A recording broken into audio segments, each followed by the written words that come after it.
the appearance of duality changes. No, the world still appears as 10,000 things, but it has lost its veiling power. It shines with its reality. It doesn't veil or conceal its reality. And we begin to feel this literally when we're walking down the street, doing the dishes, having a meal, or whatever. We feel that the world and everyone and all people, all animals and all things are literally the very same infinite being that we are. And of course, in relation to people and animals, we conceptualize this as love. And in relation to things, we conceptualize the same experience as beauty. Yes. Love and beauty are literally revelations of reality, interventions of reality into our normally dualistic way of feeling and perceiving.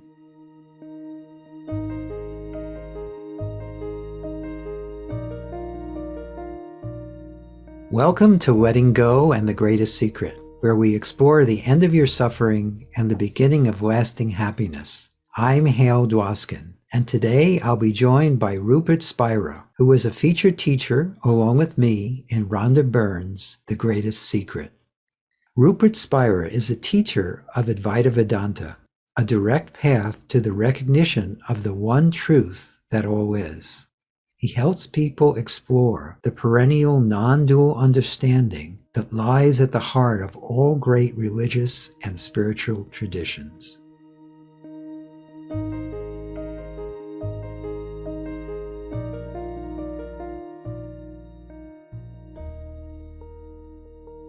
So, for those of us who are starting to or deeply into recognizing that we're not the body, mind, or the world, or we're not just that, but we are that which is aware, how would you describe what happens from that recognition or that discovery? The recognition, I am awareness, or I am that which is aware of my experience. I am not essentially that which I am aware of. That is my thoughts, images, feelings, sensations, and so on. This recognition is, we could say it is the first recognition. Most people believe and feel that they are this cluster of thoughts, images, feelings, sensations, and so on. In other words, the body-mind. So the first recognition, in the first recognition, we, so to speak, we take a step back. I am not that which I am aware of. I am that which is aware. So this is the first step. I am awareness. It's not yet the recognition that is traditionally referred to in the spiritual literature as enlightenment or awakening or liberation. But it is a valuable, and in almost all cases, a necessary step on the way to that so-called awakening or recognition. What is the second step? It is the recognition of the nature of awareness. So the first step, I am awareness, this recognition that what I essentially am is awareness. That the next step is the recognition of the nature of awareness, because the recognition I am awareness itself doesn't liberate. It's a partial liberation from the tyranny of our thoughts and feelings, but it's not yet the full recognition of ourself, and therefore doesn't completely liberate us from the belief and feeling of separation and the suffering that attends it. So let's dive into what comes next and how to explore that.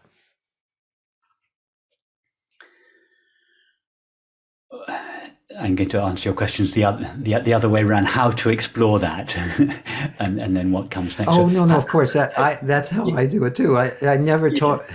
It's always about the exploration, and then it's about people. Yes. So how do we explore the nature of awareness? Very simply, in the same way that we explore anything. We give our attention to it. If you want to explore music, what do? You give your attention Yeah, to you music. listen to music. Yes. If you want to explore mathematics, you study mathematics. If we want to know the nature of awareness, we give our attention to awareness. Now, when I say we give our attention to awareness, I don't mean to imply that we are one thing or one mind, and that awareness is something else that we can give our attention to, like music or mathematics.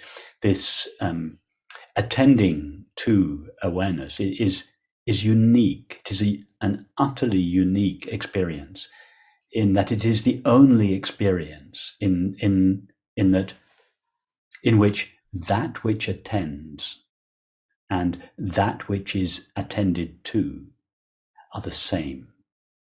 So when I say we give our attention to awareness, what I really mean is we, awareness, cease giving our attention to thoughts, images, feelings, sensations, perceptions, and so on.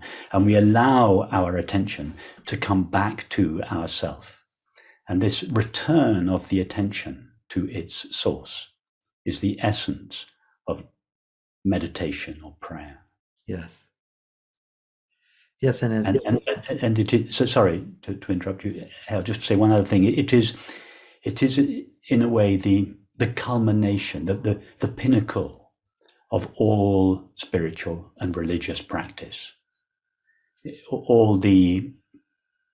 are many, as you well know, there are many preparatory practices in the religious and spiritual traditions which involve the giving of our attention to something other than itself, not to music and mathematics, but to a mantra, a flame, an image, the breath, the pause between breaths, an image of God, the teacher, and so on. Yes. These are still objects of attention, but they are stepping stones, halfway houses, where attention is no longer giving itself, where awareness is no longer giving its attention to 10,000 things, but its attention has not yet subsided in itself.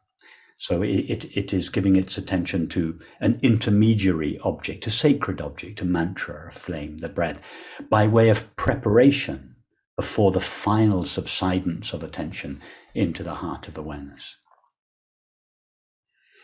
Yes, and as you do that, there's the quality of that is exquisite.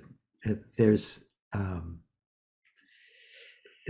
it's hard to put into words, but yes. Go ahead. You're absolutely right. It is exquisite. Sometimes I refer to it as a kind of undressing. It is a shedding of the layers of experience, usually progressively, occasionally suddenly, in which we, awareness, are divested of all the layers of experience in which we have become entangled, and as a result, the subsequent revealing of our naked being. So that is this self-recognition, is this the self-revelation of our naked being, the naked being of awareness, the pure awareness of being.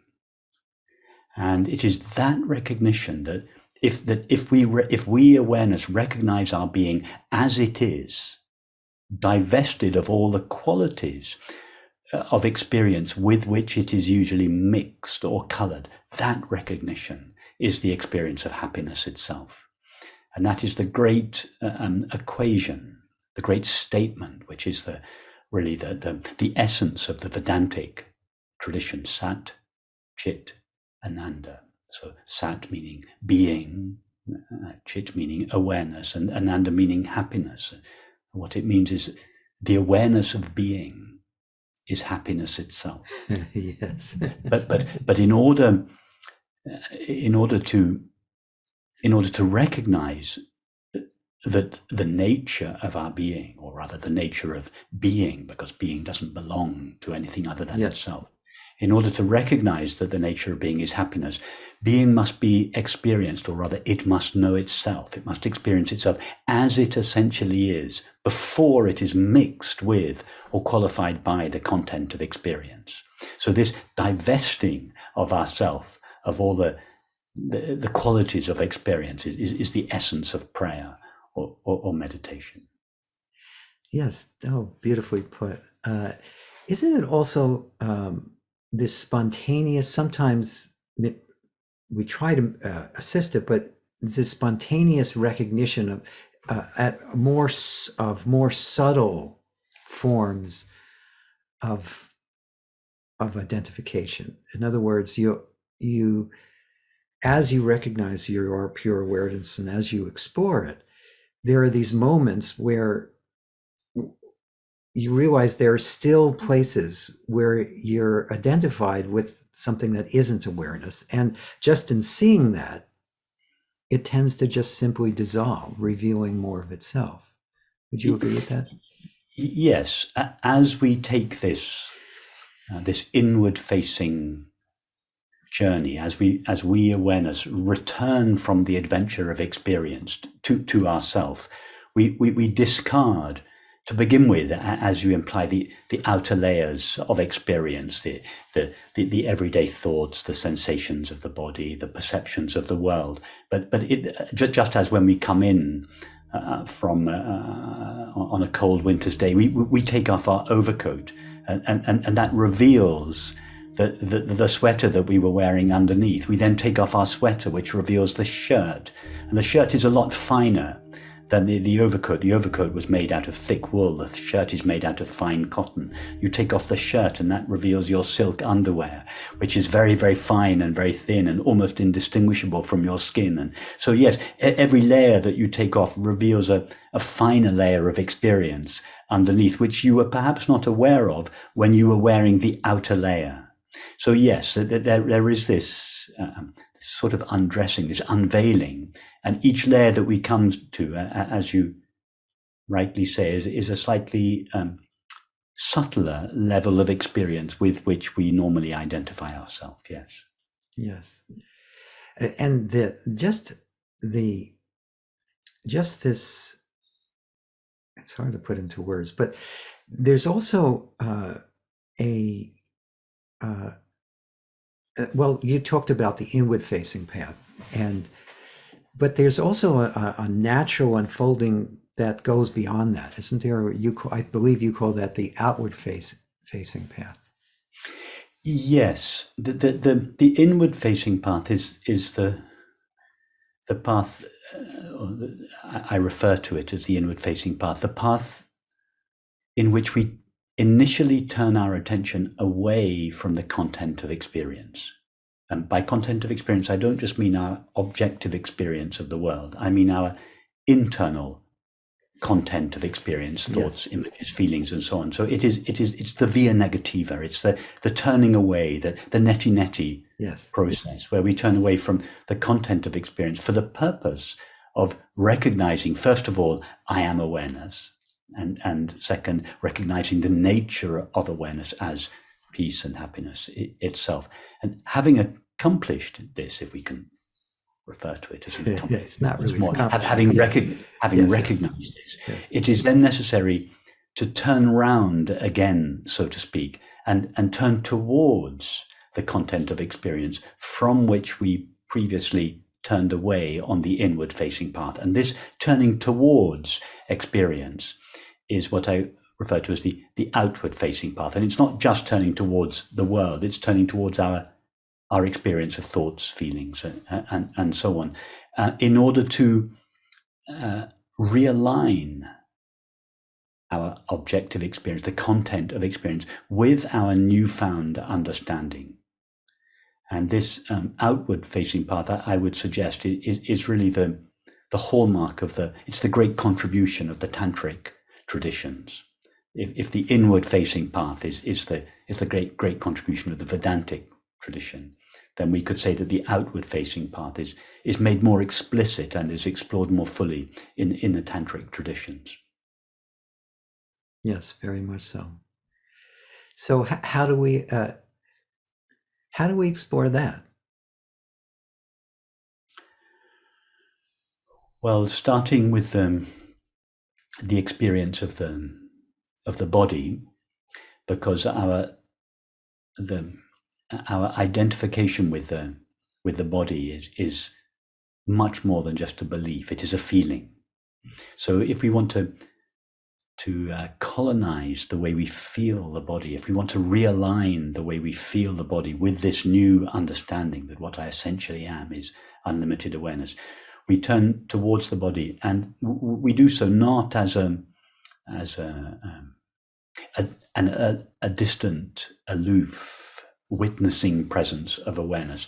We take our stand more as the space of awareness, and recognize that not only do our thoughts and feelings arise in the space of awareness, but actually our experience of the body, which we know from the inside as a flow of sensations, also appears in the space of awareness. So this is where I usually begin, recognizing that the body, which we know from the inside as a network or flow of sensations, appears in the space of awareness. Now, this is, of course, a complete reversal at an experiential level of the normal perspective, namely that awareness appears in the body. Yes. If we can do this now with your listeners as we all listen. If we were to close our eyes now and allow the experience of the body to come to our attention, and immediately drop the label body and just refer to the raw experience itself. So sometimes I suggest evoking the quality of a newborn infant who has no conceptual knowledge or no past or memory to refer to. So a newborn infant experiences the body, but they have no idea that what they are experiencing is a body. They experience just raw sensations, and not even sensations of the body. As far as they're concerned, it's just raw experience. And if we experience the body in this way, we find that this network or flow of sensations appears in the same field as do our thoughts and feelings, as does the sound of my voice or whatever other sounds may be present in our environment. So this is the first step, to try to experience the body divested of the concepts that thought superimposes onto it. Just experience the raw sensation.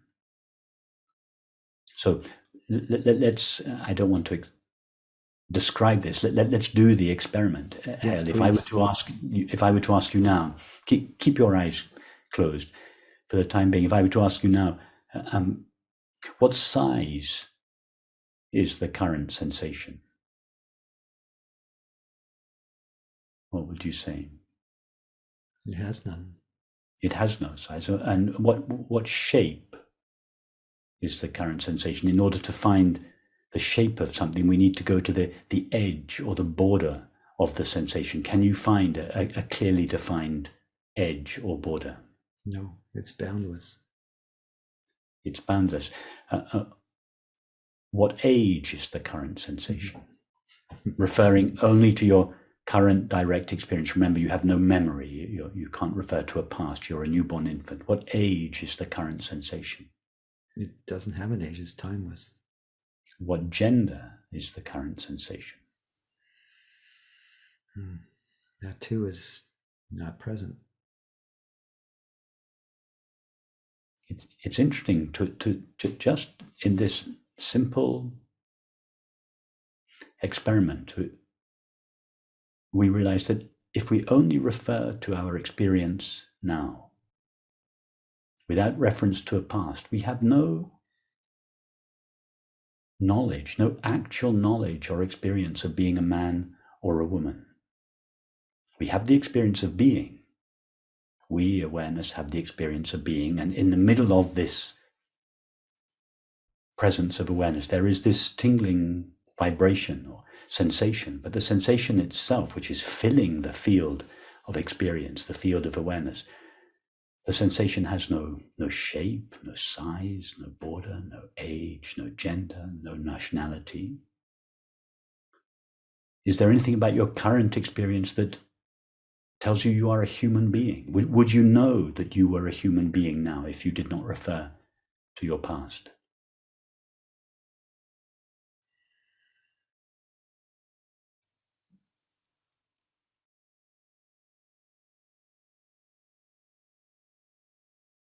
You wouldn't know anything. Well, you know that you are. Yes. If I were to ask you the question, do you have the experience now of simply being? Or is there the experience of simply being? Yes. What would you say? That there is. And if we acknowledge that there is the experience of being, that there must be something that is knowing that experience. In other words, there is the experience not only of being, but of being aware. It is because we are aware that we are aware of being. So there is awareness, and there is the awareness. Awareness is awareness of simply being. What can we qualify that being? Awareness is knowledge of itself in any way, based only on our current direct experience. When I say our current direct experience, I'm talking to us, awareness. If awareness could speak, what else would awareness say about itself now, apart from that I am, and I know that I am?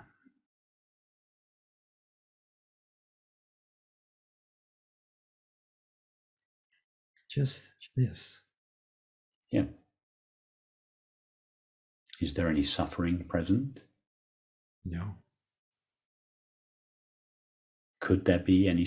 By suffering, I don't mean physical pain. I'm talking about emotional, psychological suffering without reference to thought or memory. Could suffering exist? No. No. That right there is the discovery that the awareness of being is happiness itself. Its nature is happiness, or as the Buddhists don't like to conceptualize happiness, so they just say freedom from suffering. It's the same thing. The absence of suffering, the absence of agitation, which is commonly known as peace.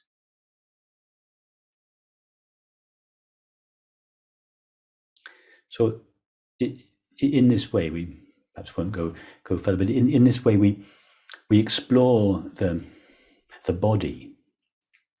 We bring the body into the investigation. Let's carry on.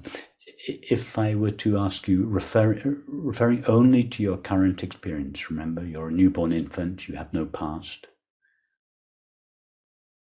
If I were to ask you, what is the stuff the experience of your body is made of, that this tingling, amorphous, ageless, genderless vibration, what is it?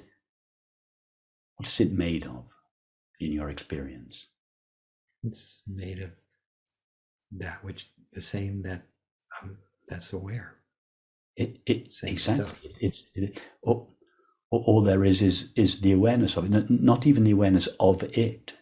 It's not awareness, the subject, and it, the object. We cannot separate the sensation from the openness, the emptiness, the aware presence within which it arises. It's not, although it's valid in the early stages of our investigation to conceptualize objects appearing in awareness, like fishes appearing in the ocean or clouds appearing in the sky. This is just an initial stage of our investigation. The body is not really an object appearing in awareness like a fish in an ocean. It's more like a current in the ocean, made of the ocean itself. In other words, there's no, just as there is no such thing as a current as distinct from the ocean, but rather the current is a movement of the ocean, or could be said to be the activity of the ocean. Likewise, if we stay close to the evidence of experience, the body is not a separate, independently existing, discrete object.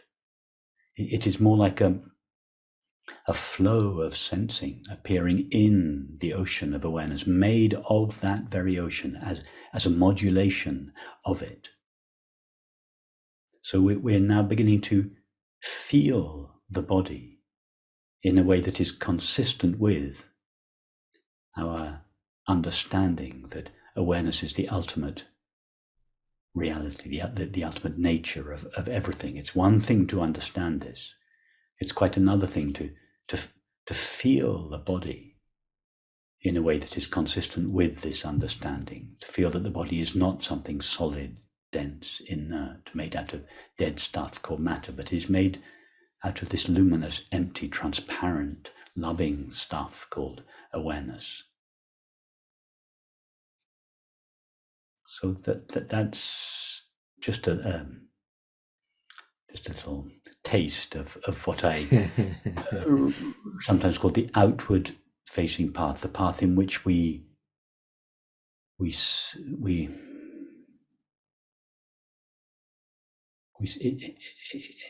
could be called a path of surrender. We surrender everything to the presence of awareness. Everything is subsumed in awareness. Everything is not just understood as awareness, but felt as awareness. And then there's a corresponding exploration we can do with the world, where the world it loses its veiling power.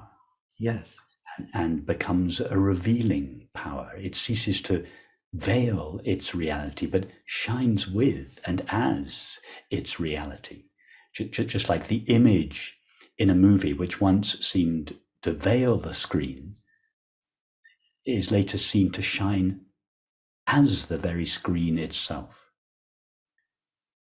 And it's not actually the image, just as it is not the screen, just as it is not the image itself that either veils or reveals the screen, but it is rather our belief that confers upon the image the ability or not to veil its reality, relatively speaking, the screen. So likewise, it is not really the world that has this veiling power. It is our belief that the world is something other than infinite consciousness, something other than God's being, that seems to make it something solid, dense, inert.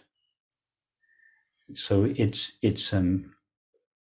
not Maya or the illusion of the world that is problematic. It is beliefs or ignorance that is problematic. Yeah, there's a confusion there. Sometimes people expect Maya to disappear.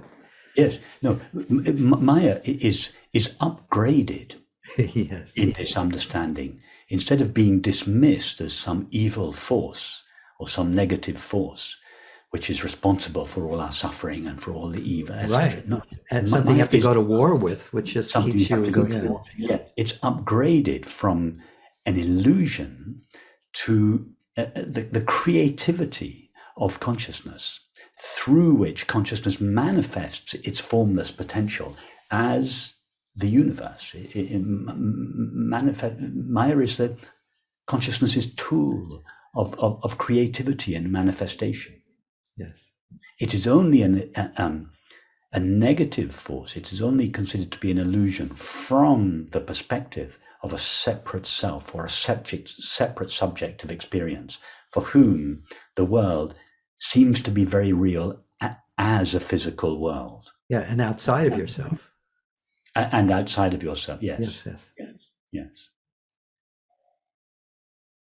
Beautifully put. And thank you for doing that experientially. I always prefer the experiential. Why not just do a little right? Exactly. Rather than describe it. Yes. Exactly. Yes. Exactly. Yeah, that was beautifully done. Thank you. And of course, as you well know, the purpose of my questions, does the sensation have an age or a shape or a gender, is not to receive a yes or no answer. It is to take us as the listener deeply into the actual experience itself through the concept of the body, but to the raw experience itself. So the questions are just facilitating that, really.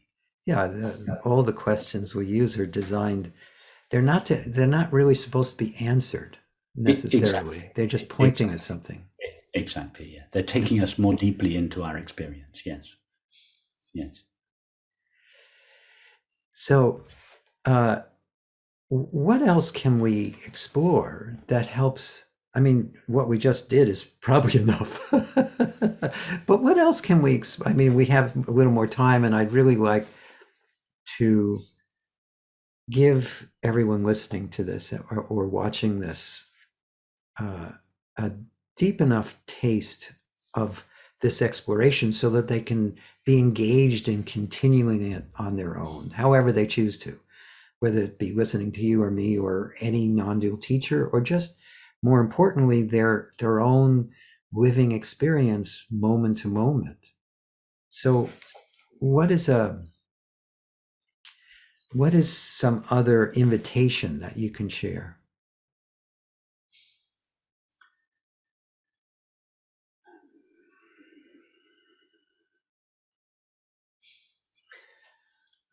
Well, let's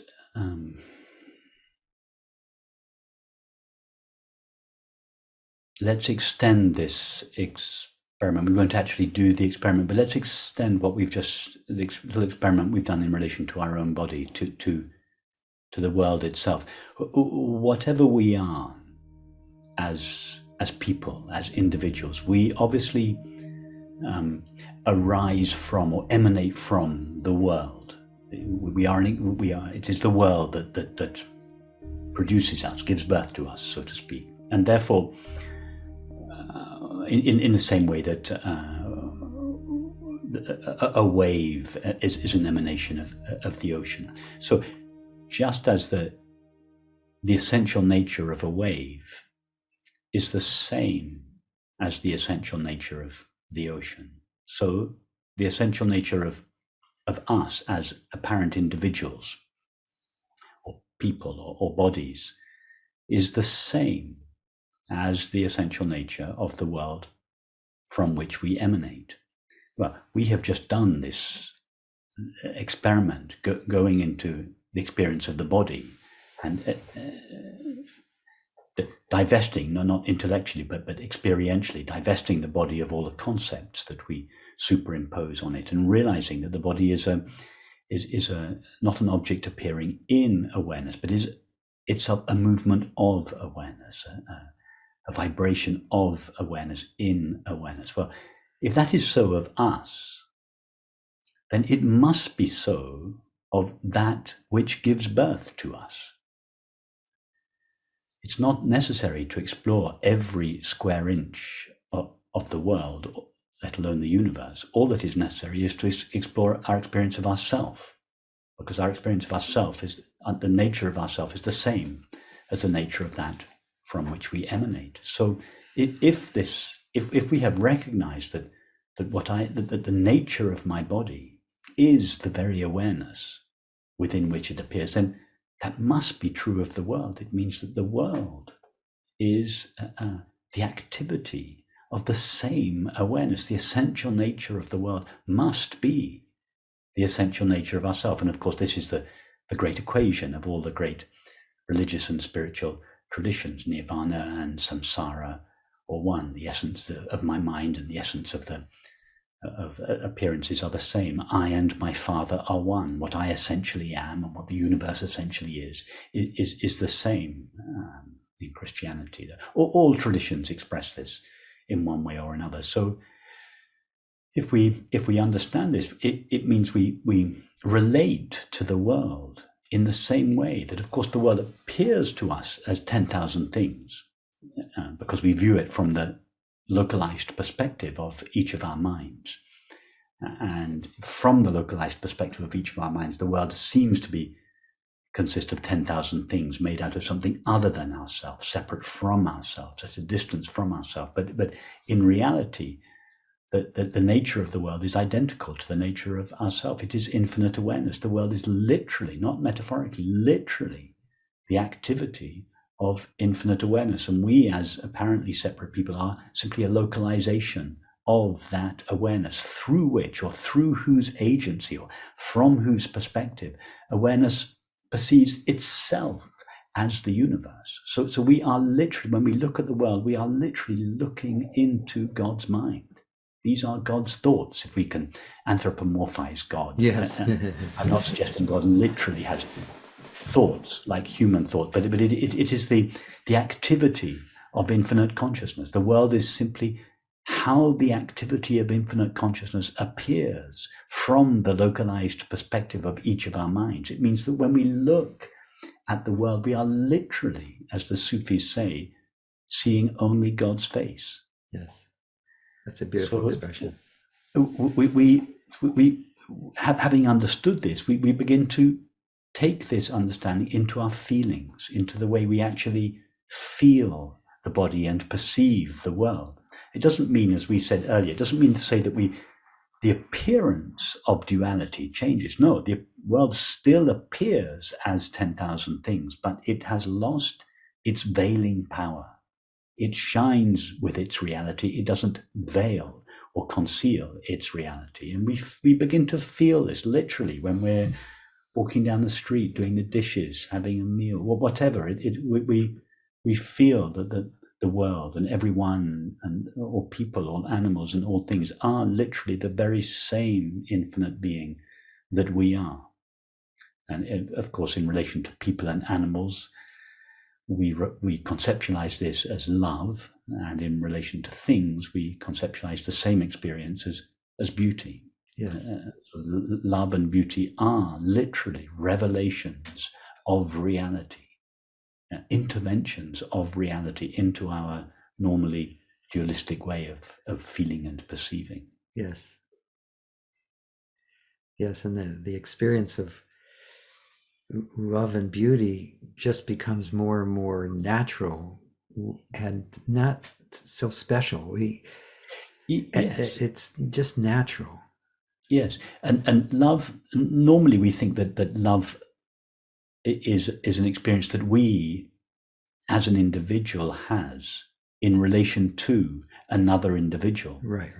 It's quite the opposite. Love is the collapse of the sense of being an individual distinct from another individual. In other words, love is not itself a relationship. It is the collapse of relationship. It is the revelation of our shared being, or rather the revelation of shared being. Yes. There is no person left for being to belong to. There is simply being, God's infinite being that shines in each of us as the knowledge I am on the inside, and is felt between so-called people as love on the outside. Yes. And the same as we call it beauty when we sense this in nature or in an object. Yeah, it makes our experience of life, turns it into just a continuous celebration. Yes. Even the challenges, that's the fun part too, is even when life doesn't stop just because you've recognized that which you truly are and you see it in everything, there are still things that the body mind needs to take care of or deal with. Yes, but the challenges that we face, we have fewer and fewer challenges that are based on the belief of separation. Yes. Those challenges diminish because Totally. the belief that generates them and supports them, perpetuates them, it diminishes, and therefore the problems that arise on behalf of the felt sense of separation also diminishes. However, not all challenges arise on behalf of the felt sense of separation. If you trip over in the pavement and you break your arm, the pain you feel is not as a result of feeling yourself to be a separate self. And you still need to get the bone set. You still need to get so there remain challenges that need to be faced in life, but the fewer and fewer of those challenges are based on the felt sense of separation. But they can still be very, very demanding challenges in life. But the way we respond to them is increasingly informed by this understanding. Yeah, totally. A few decades ago, I had a very profound experience of that. This body was diagnosed with extreme encephalitis uh, um, and several other conditions, and it was dying in a hospital. And yet there was just this incredible peace. And Lester, my original teacher, said that this is the experience. You should be able, he actually said it in a very extreme way. You should be able to watch the body being slowly crushed and not have any reaction to it. And I always thought, sure, I believe that. But here I was there was tremendous pain. And the doctors weren't sure I was going to live. But at the same time, there was just this tremendous peace. And that really solidified a certain recognition that I didn't even realize I had. So it was... Yes. An experience like this or any other challenge, but let's take the experience like this. It can either solidify our sense of a separate self, in which case it intensifies our fear and our suffering, or it can magnify our being. Our being becomes clear as the body, yes, mind is challenged, or we begin to lose our faculties or our health, or in some cases, and we all know people where this is very evident. In many cases, our being actually becomes magnified. That which is free of disease, free of lack, free of illness, free of limitation, becomes magnified as everything else begins to fall away. And this is why some people, as they get older and approach death, become more and more radiant, because their being is beginning to shine through all the other layers of experience. Whereas for another person, such an experience would be a source of suffering and fear. It would intensify their feeling of separation. That's true. I've been present with people dying, and I've noticed that even when their inner experience is of some degree of suffering, even then there's this light that shines through more and more, and it's hard for them to hold on to it. Yes. My father, he died actually 2 years ago tomorrow, and he was never overtly interested in any of these matters, but in the last 3 or 4 days before he died, he just kept saying, all of us 6 children, we were all around him, and he just kept saying, I don't know what I've done to deserve this. All I feel is love. All I feel is love. What have I done to deserve this? And as I say, this was not someone who had studied these ideas or practiced in any way, but the death process, which was quite a long, lengthy process in his case, had just kind of gradually washed him clean of all the conflict and the fight. And just in his last few days, he was just at peace and he just felt love. Yes. It was a beautiful death. Yes.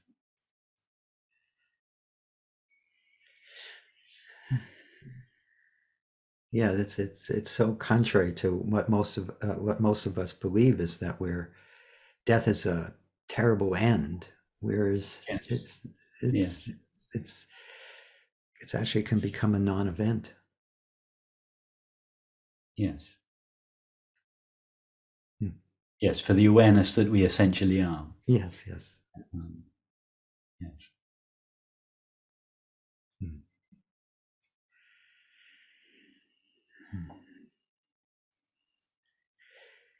It's at least for me, it's sometimes I go through these periods where it's really hard to talk.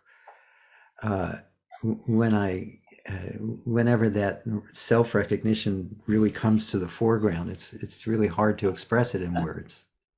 Absolutely, and the words have done their job. Yes, the words were only supposed to take us there, and sometimes through force of habit, we think that we need to go on talking. No, it's like it's like when you arrive on the Caribbean beach, you don't call a taxi. You're where you want to be.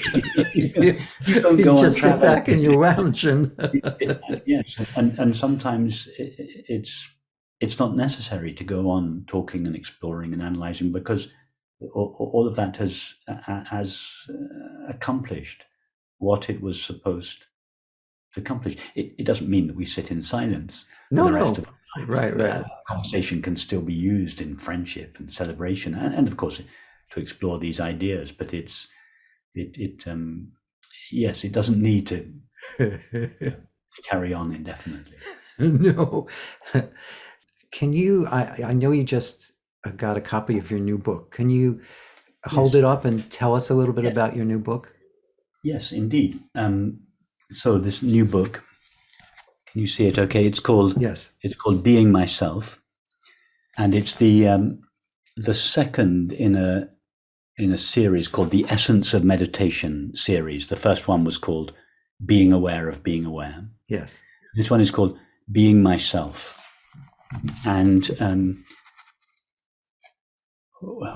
say something about the title, Being Myself. Although actually we haven't discussing it. Yes. But just more specifically, the reason it's called Being Myself is that everybody, and by everybody I mean literally everybody, not just those of us interested in spiritual matters, but everyone has the sense of being myself. The sense of being myself accompanies all experience. So the sense of being myself is not foreign to people. It's very intimate, very familiar. In fact, it's the most familiar experience. But whilst everybody has the sense of being myself, not everybody knows their self clearly. Yes. So this book, Being Myself, is really about the essence of self-knowledge, knowing ourselves, being ourselves as we essentially are, rather than as we have come to believe and feel ourselves to be. But the reason I start with being myself is because everybody has that experience. If we were to stop anyone on the street and say to them, do you now have the feeling of being myself? They would pause, and without any hesitation, they would say, yes, I am myself, of course. Yes. We then ask them, what is yourself? Who are you? Then they might say, I'm a man, I'm a woman, I'm such and such an age, mother, or if but all of those ideas are ideas that they've added on to their essential sense of their self. So the book is really a series of, the book is taken from meditations, live meditations that I've given during my meetings and retreats, and then of course they've been edited into a small collection. But the book is really, it starts with everybody's ordinary, intimate, familiar sense of being myself, and then it goes into that very deeply until our naked being is revealed. Yes. And of course in some ways one of the most important things, this revelation of our essential being, it is not, which is sometimes called enlightenment or awakening, it is not an extraordinary experience. Yes, that's so important. It's not an experience at all. It's not something that might happen to a few special people if they practice long enough or hard enough. It is the revelation. It's not something we become. It's not something special. It doesn't make us a special person. It is the revelation, the laying bare of the being that everyone, without exception, essentially is. It is just that self-recognition. And there's nothing exotic about it at all. It occasionally it is accompanied by dramatic relaxation at the level of the body and the mind, which may, for a short period of time, express itself in some unusual ways. But in almost all cases, it's not dramatic or extraordinary. It's just a simple recognition. Oh yes, of course, that's what I am. How did I fail to miss it before? I failed to miss it simply because I was so exclusively involved in the drama of my experience, that is that I forgot myself, I overlooked myself, I ignored myself. Yes. So the book is really it gives several pathways back to this, to our essential being. Yes. And I love that you say it's natural, because Yes. that people often confuse the side effects of which are beautiful in the body-mind experience, to the actual just pure being of that which you are. Yes. Yes. Yes. And the familiar, the most familiar, the most ordinary, the most common expression of this recognition of our true nature, it is not some extraordinary side effect or kriya, or it's peace. Yes. It's peace and joy. That is the evidence. And what would one want more than that? Is there anything one would want more than peace or joy? Not for me. And not for most people listening to this. If they're really honest with themselves, they'd recognize that's what they're looking for in every activity, But everyone's everything. Yeah. Yes, those relatively few of us that are interested in spiritual matters, they call that that interest, that search, the search for enlightenment. But that's just a rebranding Yes. of the common search for happiness. It's the Yes. same. Everybody wants happiness. Whether we call it enlightenment or awakening is that's just a refinement of the common search for happiness. But it's basically the same search, just the search for well-being, for peace. Yes. Sometimes it's just a distraction too, to give it these labels. It can be a distraction, because it can, as you say, as you imply, these labels confer a sense of the exotic onto what is in fact something that is just natural, innate, ordinary, simple. Yes. And beautiful.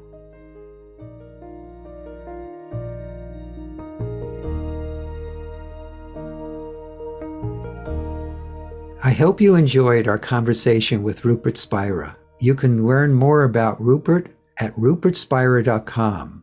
That's RUPERTSPIRA.com. If you've enjoyed this podcast, please subscribe so you can have immediate access to future episodes. Please give us a 5-star rating and share it with the people you care about. If you'd like to learn more about my work, my mentor Lester Levinson's work, and the Sedona method, please visit www.sedona.com. As you explore our site, you'll learn the key to lasting happiness, success, peace, and emotional well-being. We have books, courses, events, and plenty of free material to explore. Again, go to sedona.com. That's SEDONA.com. Thank you for being here, and we'll catch you on the next episode of Letting Go and the Greatest Secret.